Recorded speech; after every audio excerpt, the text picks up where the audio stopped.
नमस्कार दोस्तों, चलिए हम लोग आज से पढ़ते हैं एलएलबी फोर्थ सेमेस्टर का। ठीक है, क्योंकि हम लोग जानते हैं कि एग्ज़ाम होने वाले हैं, तो इस वजह से हम लोग जल्दी जल्दी अपनी पढ़ाई को करते हैं। तो फोर्थ सेमेस्टर का फर्स्ट पेपर जिसका नाम है श्रमिक विधि। ठीक, श्रमिक विधि को 4 यूनिट में बांटा जाएगा। ठीक है, जिससे 4 ठो लॉन्ग क्वेश्चन आते हैं, बाकी सब कंबाइन करके लघु क्वेश्चन आते हैं। तो चलिए 4 यूनिट्स में बांट देते हैं। तो पहला यूनिट है कर्मचारी प्रतिकर अधिनियम 1923। इसमें धारा 1 से लेकर 10 तक, फिर 12, 14, 14A, 17 एवं 20 है। ठीक, दूसरा यूनिट में आएगा मातृत्व लाभ अधिनियम 1961। इसमें धारा 3 से लेकर 18 तक है। अब यूनिट तीसरा है, मतलब खंड तीसरा, न्यूनतम मजदूरी अधिनियम 1948।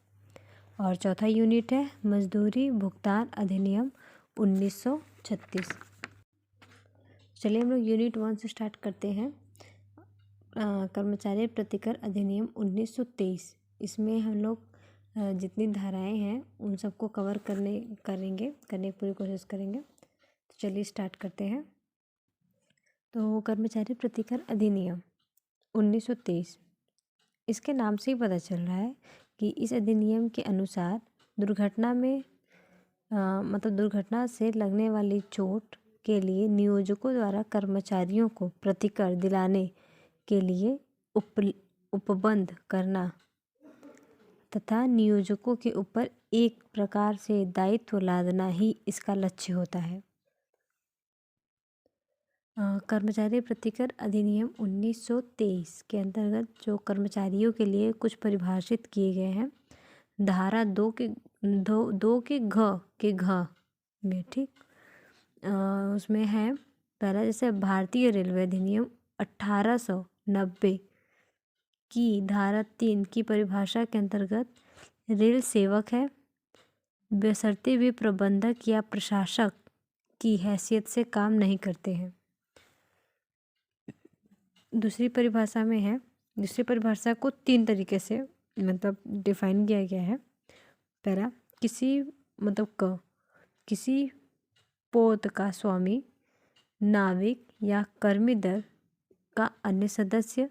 दूसरा, किसी वायुयान का कैप्टन या कर्मी दल का अन्य सदस्य। तीसरा, मोटर ड्राइवर, मैकेनिक, क्लीनर व अन्य। ऐसे ही कुछ किसी ऐसी हैसियत से जो अनुसूची 2 में निर्दिष्ट है नियोजक है, जिसमें से कुछ निम्न है। पहला, मकान में चूना लगाने वाले, राजगीर, भूमि पर कुआं खोदने वाले और मिल में सफाई का काम करने वाले इत्यादि। ये सब एम्प्लॉय होते हैं। ये सभी जो होते हैं वो कर्मचारी होते हैं, और ये सभी कर्मचारी प्रतिकर अधिनियम 1923 के अंतर्गत आते हैं।